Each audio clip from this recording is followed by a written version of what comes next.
Welcome to my channel PN study topic. आज की इस वीडियो में हम सीखेंगे वर्ग का परिमाप तथा क्षेत्रफल कैसे निकालें। तो इस वीडियो में वर्ग जो ये दिया हुआ है इसका पूरा क्षेत्रफल निकालना सीखेंगे और इसका परिमाप निकालना सीखेंगे। तो सबसे पहले हम ये जान लेते हैं कि वर्ग क्या होता है। तो जिस चतुर्भुज की चारों भुजाएं सेम हो यानी बराबर हो, समान हो, तो वो चतुर्भुज क्या कहलाता है? वर्ग कहलाता है।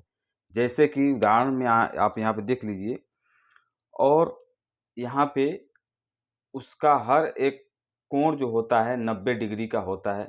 चारों कोण क्या होता है? 90 डिग्री का होता है। और चारों ये भुजा, ये भुजा और ये चारों भुजाएं क्या होती है? समान होती है। जैसे कि ये भुजा अगर 10 मीटर है तो ये भी क्या होगा? 10 मीटर होगा। ये भी क्या होगा? 10 मीटर होगा। ये भी 10 मीटर। यानी ये चारों भुजाएं जो है 10 मीटर की होगी, यानी सेम टू सेम चारों भुजाएं होंगी। और इसका जो ये कोण बन रहा है ये 90 डिग्री का चारों कोण बनेगा, तो इसे वर्ग बोला जाएगा। तो इसका क्षेत्रफल कैसे निकालेंगे? तो इसका सूत्र होता है, यहाँ पे देख लीजिए, वर्ग का क्षेत्रफल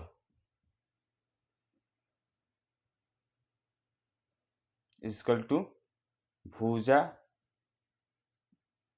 का स्क्वायर। इसका अगर क्षेत्रफल निकालने के लिए बोला जाए तो इसका सूत्र होता है भुजा का स्क्वायर। यानी कि अब यहाँ पे देख लीजिए, यहाँ पे भुजा यानी इसको हम भुजा बोलते हैं। ये जो दिया हुआ है लाइन बाहर में, इसे हम क्या बोलते हैं? भुजा बोलते हैं। भुजा कितना है? 10 मीटर। तो 10 मीटर है तो हम यहाँ पे भुजा दिया हुआ है तो लिखेंगे 10, और इसका स्क्वायर ये लिया है तो स्क्वायर यहाँ पे हम लगा देंगे। तो हो गया आपका 10 स्क्वायर। तो आपको अगर याद होगा तो 10 का स्क्वायर क्या होता है? 10 का स्क्वायर होता है 100 यानी 100। या आप कहें तो आप ऐसे भी लिख सकते हैं, इसे हम मिटा के बता दे रहे हैं। आप चाहें तो यहाँ पे 10 गुणे 10 भी लिख सकते हैं, यानी 2 बार 10 लिख सकते हैं। यहाँ पे स्क्वायर है 2, तो आप 2 बार भी 10 लिख सकते हैं। अगर 10 का 10 में अगर गुणा करेंगे तो कितना आएगा? 10 दाम में 100।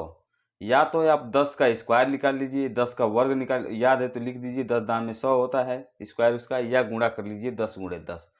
तो ऐसे आपका ये क्षेत्रफल निकल जाएगा। क्षेत्रफल क्या होता है? इसके अंदर का जो ये पूरा एरिया जो होता है यही क्षेत्रफल कहलाता है। तो अगर इसका पूरा एरिया को अगर निकालते हैं तो क्या है? क्षेत्रफल है। तो क्षेत्रफल का सूत्र भुजा स्क्वायर 10, यहाँ पे 10 है तो 10 का स्क्वायर हमने कर दिया, 10 का स्क्वायर निकला है तो 100 आया है। ये आपका आंसर है। अगर मान लीजिए यहाँ पे आपको 10 की जगह पे अगर हम यहाँ पे 5 ले लें, मान लीजिए यहाँ पे 10 है, अगर हम 5 मीटर लिख लें, ये देखिए यहाँ पे 10 100 आया है ना, तो 100 नहीं रहेगा, यहाँ पे मीटर स्क्वायर लिखेंगे। क्योंकि जब तक मीटर स्क्वायर नहीं लिखेंगे तो ये आंसर सही नहीं होगा, क्योंकि क्षेत्रफल जो होता है स्क्वायर में आंसर आता है। तो यहाँ पे रहेगा मीटर स्क्वायर, तो ये आंसर होगा। अगर 5 मीटर दिया है, 5 मीटर इधर भी रहेगा, 5 मीटर इधर भी रहेगा, 5 मीटर इधर भी रहेगा, क्योंकि एक भुजा अगर 5 मीटर है तो चारे भुजाएं 5 मीटर हो जाएंगी। तो अब यहाँ पे देख लीजिए, अगर 5 रखते हैं तो अगर इसका क्षेत्रफल निकालना है तो यहाँ पे देख लीजिए 5 हो जाएगा आपका, 5 भुजा है आपका 5, तो 5 का स्क्वायर। तो अब हम लिखेंगे 5 का स्क्वायर क्या होता है? 5 पच्चे 25।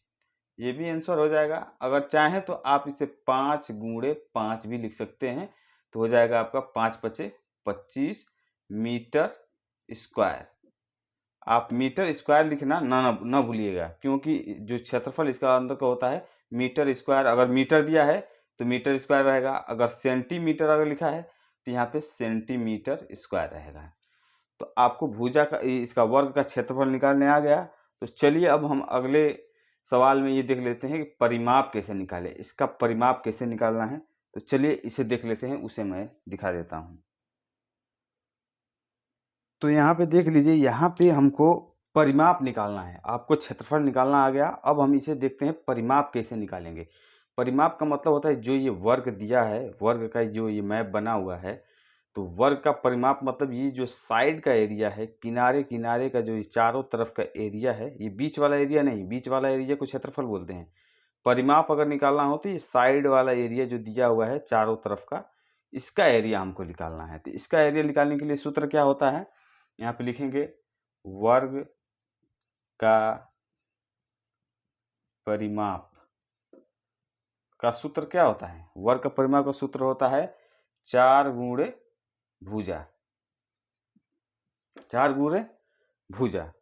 तो अब देखिए यहाँ पे लिखेंगे 4 और गुणे भुजा क्या है, भुजा है 7। हम ये चारों तरफ 7 लिए हैं तो चारों तरफ का 7 नहीं लिखेंगे, एक ही बस हमको लिखना है। तो यहाँ पे लिखेंगे हम 7। तो अब देख लीजिए यहाँ पे 7 लिखिए क्योंकि भुजा ये है, भुजा का 7 हम लिए हैं। तो 4 7 28, 28 सेंटीमीटर ये आपका आंसर है। अब कहेंगे कि यहाँ पे स्क्वायर क्यों नहीं लगाया, क्योंकि इसमें स्क्वायर नहीं लगता है, क्योंकि ये हम परिमाप निकाल रहे हैं। अगर क्षेत्रफल निकालते तब क्षेत्रफल में ही स्क्वायर लगता है, तो इसलिए हम सिर्फ सेंटीमीटर लिखे हैं। क्योंकि ये सेंटीमीटर है तो सेंटीमीटर हम लिख दिए, तो ये आपका आंसर हो गया। अगर मान लीजिए एक और सवाल है, अगर 7 के जगह पे हम यहाँ पे 10 दे दें, 10 10 10 और इसे हम मिटा दे रहे हैं। मान लीजिए सवाल में पूछ दिया कि किसी वर्ग का भुजा 10 सेंटीमीटर है तो उसका परिमाप क्या होगा। तो परिमाप निकालने के लिए यहाँ पे भुजा 4 गुणे भुजा, ठीक, ये सूत्र है आपका। तो हम यहाँ पे सूत्र पर रख देंगे। तो 4 गुणे भुजा क्या है 10। अब क्या करेंगे, इसमें दोनों में गुणा कर लेंगे, 10 चौको 40, 40 सेंटीमीटर। अगर सेंटीमीटर है तो सेंटीमीटर, मीटर है तो मीटर, फीट है तो फीट। जो यहाँ पे रहेगा वही यहाँ पे हमको लिखना है, सेंटीमीटर है यहाँ पे। ये आपका आंसर हो गया। तो आई होप कि आपको वर्ग का परिमाप और क्षेत्रफल दोनों निकालना आ गया होगा। बड़ी आसानी से हमने बताया है और आपने समझा है। तो वीडियो अगर आपको अच्छा लगा है तो वीडियो को लाइक करिए और ऐसे ही इंटरेस्टिंग वीडियो देखने के लिए मेरे चैनल को सब्सक्राइब करना ना भूलें। वीडियो देखने के लिए आपका बहुत बहुत धन्यवाद।